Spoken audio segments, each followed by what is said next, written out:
Hi guys, it's Andy from NismoTechUK. Today we're going to be taking a look at the VicoVation Marcus 5 Dual Full HD Dash Cam.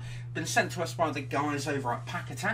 A massive thank you to them for sending the actual camera along for this unboxing and review, and obviously we've got a lot of footage to show you a little bit later on. But before we start, let's have a look around the box and find out a little bit more about the actual product itself. So as you can see, we've actually got two cameras here, so it's a front and rear facing camera, dual full HD. Also comes with a 32GB included micro SD card as well, which is a class 10. That's something that's very important to remember, that you have to use a class 10 micro SD card for this particular camera itself. On the side here we've got some of the features. So dual full 1080p front and rear camera, dual 145°, so it sees more, standard 52mm CPL filter compatible, support high-speed micro SD XC memory card, features G sensor and detects impact. I think there's about 3 different levels on that. 1 snap time for installation, 75°C the proof of quality, so it can withstand temperatures running up to 75°C, supports a total of 15 languages. There is an optional GPS mouse, activates more add-on functions, WDR technology with 3DNR 3D noise reduction. Obviously, apart from that, more information, more branding. There is actually 2 options that you can actually go for. You've got a 6-meter cable, which obviously, as you can see, with a variety of cars that are available for that. You've also got a 9-meter if you are using this in a larger vehicle. So do bear that in mind, because obviously you need the cable to be able to reach from the front to the back, and obviously you're probably more likely going to want to route it around the seats, or obviously in the lining of the roof. Apart from that, like I said, information, multiple different languages. So moving on to the back, and it mentions about the video resolution, 1080p at 30 frames per second, 720p also at 30 frames per second. Got an f2.0 6G megapixel lens, a 2.4 TFT LCD screen, a 3-axis G sensor built in. Storage, like I said, supports SDXC, SDHC, class 10 only. We got an output interface of HD out or USB 2. Audio recording, obviously you can mute that as well. Various different certificates. It records the files in the MOV file format. The power is by a USB car charger. Obviously the dimensions: front camera 72mm in length, 63 in width, 32 in height, and the rear camera is absolutely tiny, 32mm in length, 31 in width, and 29 in height. Also mentions about the various other bits and pieces that you get inside, but we're going to go and take a closer look at everything now. Now, I have already installed this camera. I've already done some footage. I'm going to go and do some more.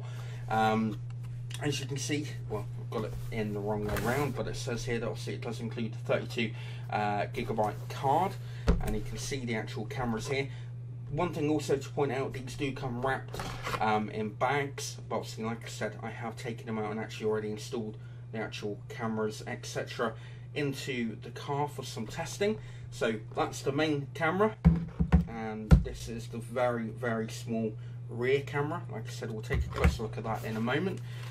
Underneath here, there's not much more going on there. You have got your installation guide, your quick guide about the menu options and various other bits and pieces. You have got your 6-meter cable that runs from the front to the back of the car to enable the front camera to also capture what's going on at the rear.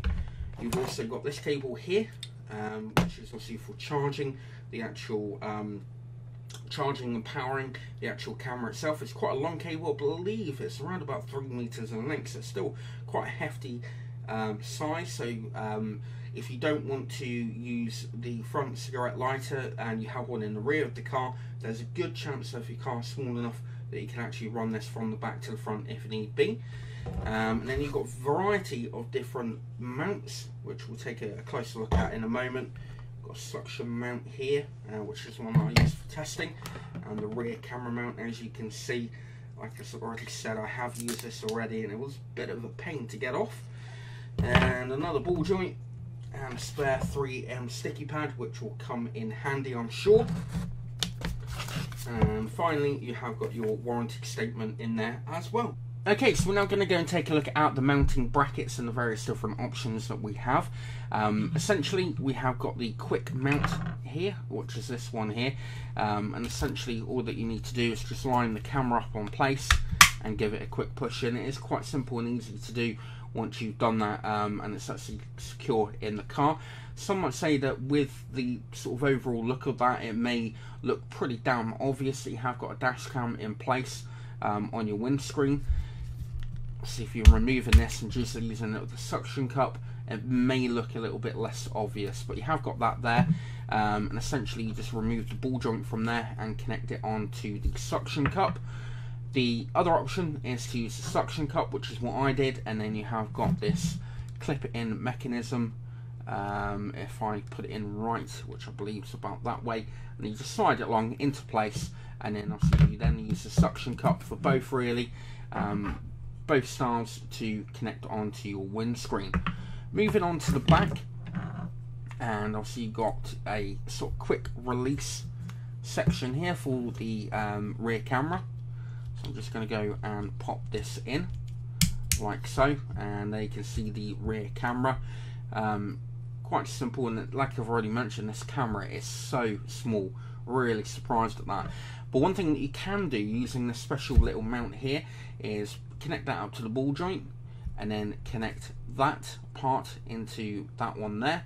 Essentially you've then got a multitude of different angles and different lengths that you can actually go and adjust the rear view camera depending on if you have a vertical rear windscreen, or if you have got a more of a slanted rear windscreen. You can then obviously go and adjust that to your particular needs. And as I already mentioned, they do provide you with a spare 3M pad, which, looking at the state of this one after I took it off, is definitely something that is welcomed to be seen. So they're the variety of different options with regards to mounting your cameras. So what we're going to do now is take a look a little bit closer around the actual two cameras, and then have a look at the actual display as well. Okay, so we're going to start by taking a look at the rear camera. As you can see, it's extremely small. Obviously you've got the lens on the front there, VicoVation, and again on the back with a little bit of grilling for ventilation.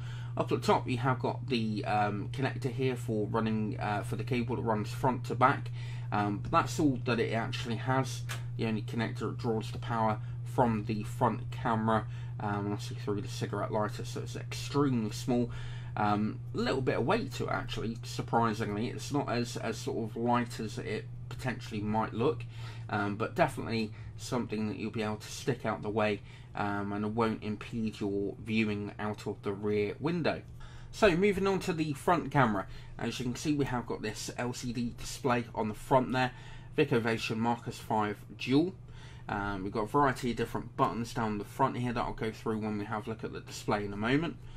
Moving on to this side, we have got your GPS mouse connection, your HD out, for literally take it out and plug it straight into a TV or a laptop or whatever it may be, so you can actually access the file straight away. Up at the top you have got the power cable for powering the front and rear camera. You've then got the connector here that runs from front to back. Make sure that you don't get these the wrong way around. So on the side you have got speakers, because you are able to play back, and obviously you've got microphones, etc. On this side you have got a cover, which I found to be a little bit difficult to sort of open, if I'm honest. But inside you have got a 32GB Kingston Micro HC card, class 10. So quite a good brand with it being Kingston. And apart from that, that's the only thing that's on there. Like I said, the actual cover is a little bit annoying more than anything, so it sort of slides out like so. So yeah, it was a little bit difficult, but I suppose you're not going to be pulling it in and out that often.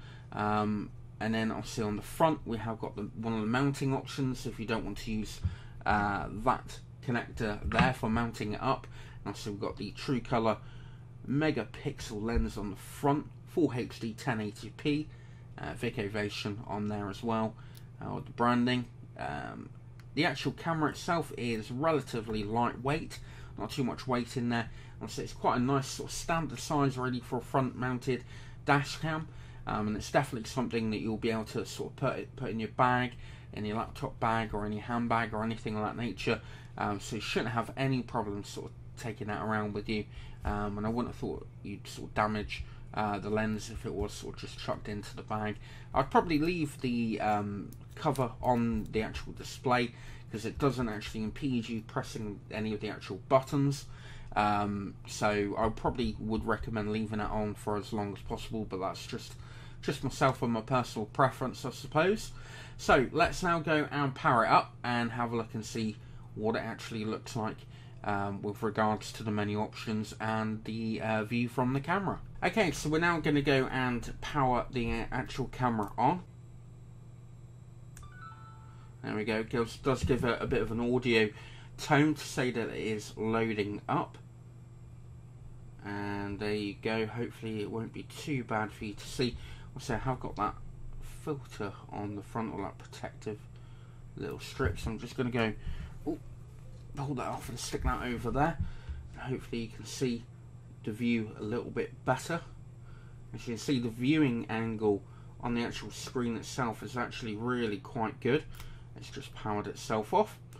Bear with me.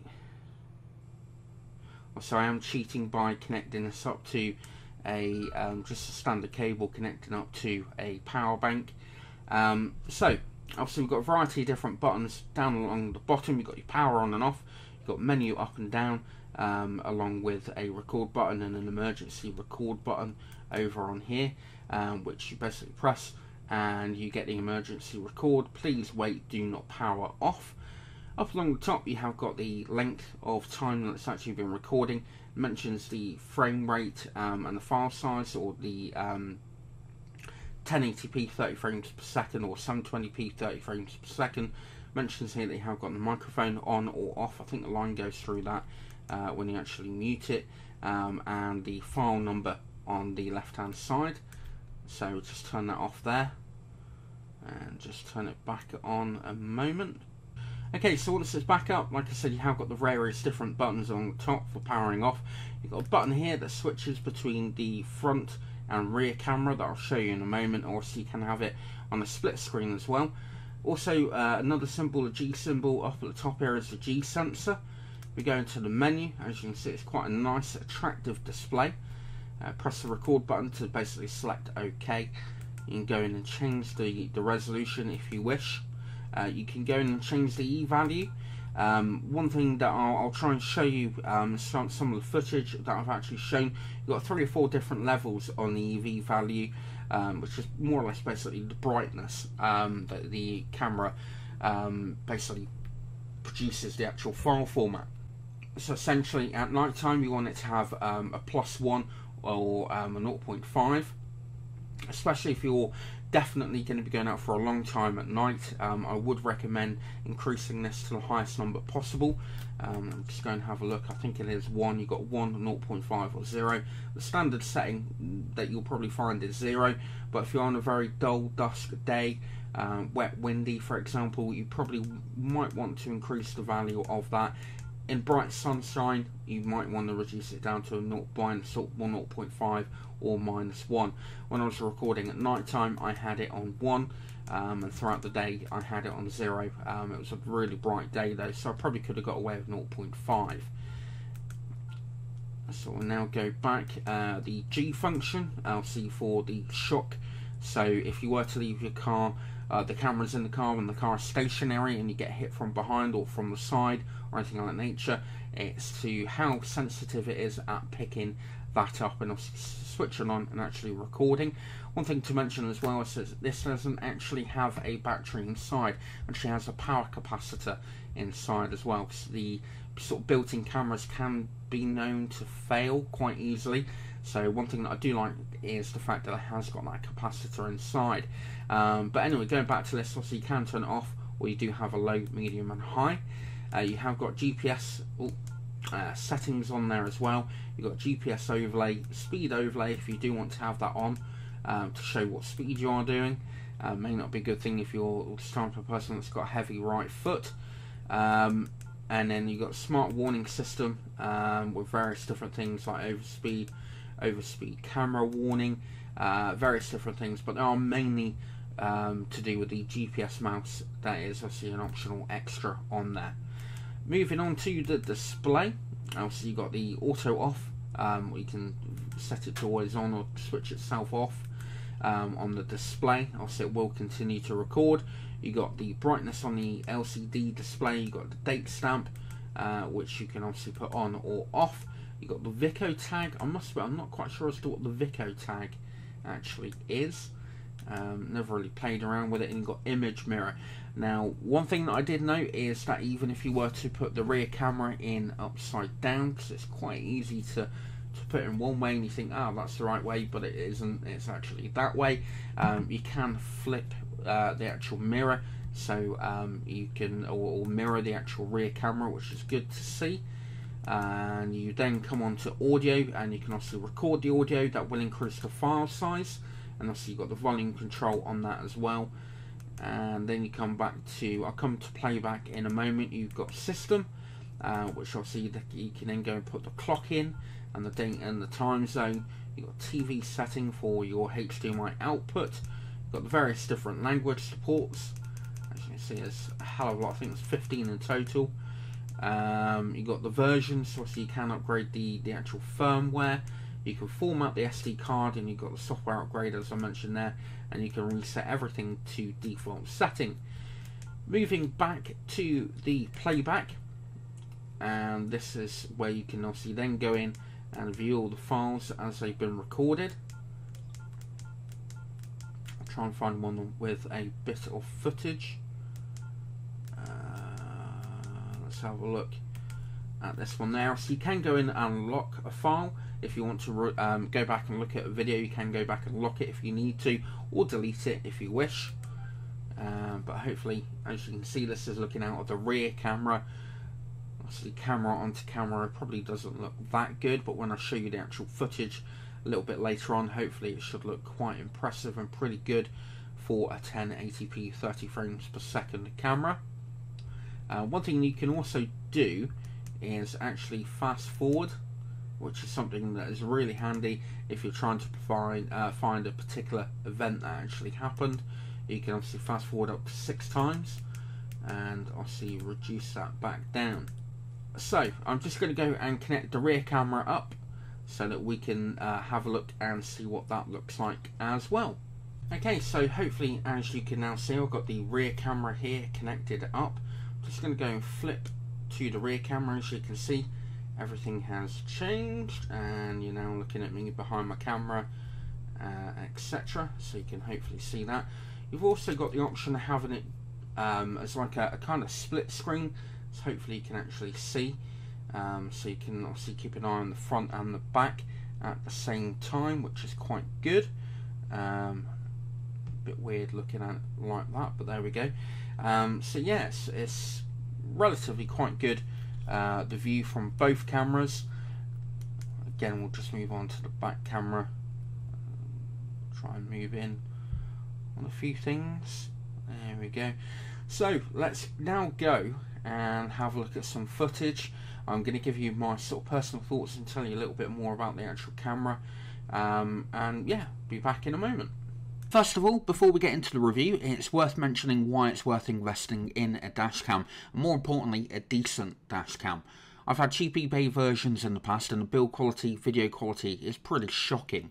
And this is the first time that I've had a sort of more premium dashcam, and the difference is definitely worlds apart. You really do get what you pay for with this type of technology. In addition to that, there is an increasing number of insurance companies that now offer discounts for having a dashcam installed. So when you're getting a quote for new insurance, or even with your current policy, if you do buy one, always check to see if you can get a cheaper premium. In some cases, I've actually seen this up to 15% in reduction, which over a year to 2 years actually pays for the camera itself. And also, the obvious thing is, if the worst was to happen, no matter how big or small, video evidence can make a hell of a lot of difference. Installation of the VicoVation Marcus 5 dual dashcam is very simple. You get a great range of adapters to suit your needs for the front facing camera, including a quick release option and a clip-in option, all of which connect to the windscreen with a suction cup, which is my personal preference. The rear camera has a quick release option, leaving the sticky pad adapter in place. Personally, I would have preferred to see use of a suction cup, just in case you need to change your vehicle or you need to change the camera's location, although they do supply you with a spare sticky pad, so big thumbs up for that. Routing the cable from the front to the back can be as simple or difficult as you wish, and also depending on your vehicle and if you want to hide the actual cable well. One thing to note is that when installing the camera to the rear windscreen is to leave enough cable spare or accessible so that when you open or close the boot, it doesn't strain too much on the cable and possibly make the cable pop out from the camera, which happened to myself when I installed it for the first time. I installed this camera into a 2013 Renault Scenic with the 6-meter cable version, and I had plenty of cable so that I could actually hide it in between the door panels and also the roof lining as well, so there's plenty of cable for that size of vehicle. With the cameras installed and set up, I was impressed with the build quality of both the cameras and the mounting system. The screen is very impressive with great viewing angles, and the mini system is simple and easy to use. It took me around 10 minutes to have a play and set the camera up the way that I wanted. The easy button to switch the display between the front, back and split screen is very welcome. I have seen some dashcams before, dual dashcams, that you have to go through the menu system in order to flick between the different cameras. So to have a one button and one button click to go between the various different views is very good indeed. The menu system and cameras are very feature packed with lots of options available for you to change the various different display settings, volume settings, G-sensor sensitivity, add the image mirror, put date and time overlap, and obviously there are a few extra ones that do require the GPS mouse, which is like the speed overlay, GPS location, etc. But like I said, that is an optional extra. When I was out doing my first lot of testing with the dashcam, I was wondering how the files would be saved onto the SD card. With pressing the button to switch between the cameras and putting it into split screen, was it actually doing that to the actual file that I potentially would be looking to play back on my PC? So when I got home, I checked the files and I noticed that the front and rear camera actually had their separate files. So even if you were to go between the cameras or put the split screen on the actual camera on the display on the dashboard, it won't actually affect the video output on the file, which again is really good. The quality of the footage for me is very impressive. There's a fantastic level of detail, as you can see from the footage that you're seeing, and although I've got a lot more reflection than I would have liked from the windscreen, it still looks very detailed and very decent indeed. There is an option to add a circular polarizing lens which reduces the reflection, but again that is an optional extra, and it has a 145-degree wide angle lens which obviously, as you can see, can record in 1080p, and it does it with very limited vibration coming from the mounting system, which again is extremely impressive. The tiny rear camera also produces the same high quality as the front despite its very small size. One thing to note that it is recording both cameras at the same time to two separate files in 1080p, which is very impressive as to how the system handles this, and there's not really a great deal of bitrate loss or anything like nature, so the actual internal system that controls all of this works very well. One final thing to note about the system is that there is no delay when switching between video clips of like a 5-minute clip going from one to another. There's no noticeable delay when you put in the two video clips together in some kind of video editor or video playback. I can't notice any difference between the clips, and to the untrained eye it looks like it is all part of one clip. I also like the fact as well that it has got a capacitor inside instead of a battery, which should increase its lifetime and stop it also from overheating and require regular charging. The included 32GB memory card is also an additional bonus in my opinion, as most only come with a 16GB version. A 5-minute video clip comes in at around 240MB, so there's plenty of storage, and also you can lock these files so that they can't be deleted if you need to. Unfortunately, I accidentally deleted the footage of me recording whilst talking on camera in the car, but as you can hear with the engine noise and road noise from the microphone, it's more than adequate.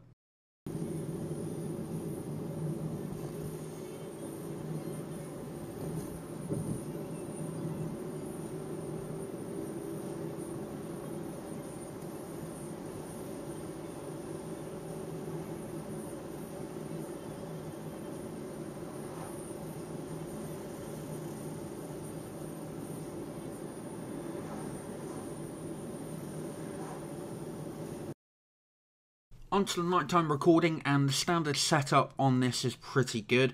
However, if you are using the camera for a long period at night, if you're travelling overnight somewhere or something like that nature, I would recommend increasing the EV value, as I've done in these clips going forward with the nighttime view. It improves the brightness and also the detail. There is also a great level of adjustment also with the EV value, so you can see if you're on a bright sunny day you might want to reduce that down, or see at night time, like I say, increase it to give you a bit more brightness and detail. But again, I was mega impressed with the quality of the nighttime recording. The camera picks up a lot of detail, and it just looks absolutely fantastic. Playing back footage on the camera is perfectly good enough for a quick look in case you need to review any footage, and the screen and the speaker obviously works very well. So overall, the VicoVation Marcus 5 is a high-end, top-class dual-camera kit, and for the price, it's a great, solid investment. I'm mega impressed with the quality of the footage, and I personally would recommend this, especially if you're after a dual-camera setup. The benefit of having full HD quality footage from the front and rear of your vehicle could make a big difference in case the worst was to happen, no matter what that might be, if it's a small bump or anything like that nature. So I'd like to say a big thanks and shout out to CCTV for sending the camera out to us for unboxing and review. Check out the link down below in the description to take you to the CCTV website, where you can find out a little bit more information about the VicoVation Marcus 5 dual camera, and also look at the current price that they're selling it at the moment. They also do a fantastic range of surveillance and CCTV products down there as well, and various other different bits and pieces, so it's well worth going to check them out. So thank you very much for watching. I hope you like the unboxing, review and footage of this particular camera, and we'll look forward to seeing you in our next video. Thanks for watching our video, and we do hope you enjoyed it. Please do leave a comment down below and hit that like button. Don't forget to subscribe to us on YouTube, and also visit our website NismoTech.com, where you'll find all the products we've done videos for, as well as our current giveaways and the latest tech news and press releases. We hope to see you again soon.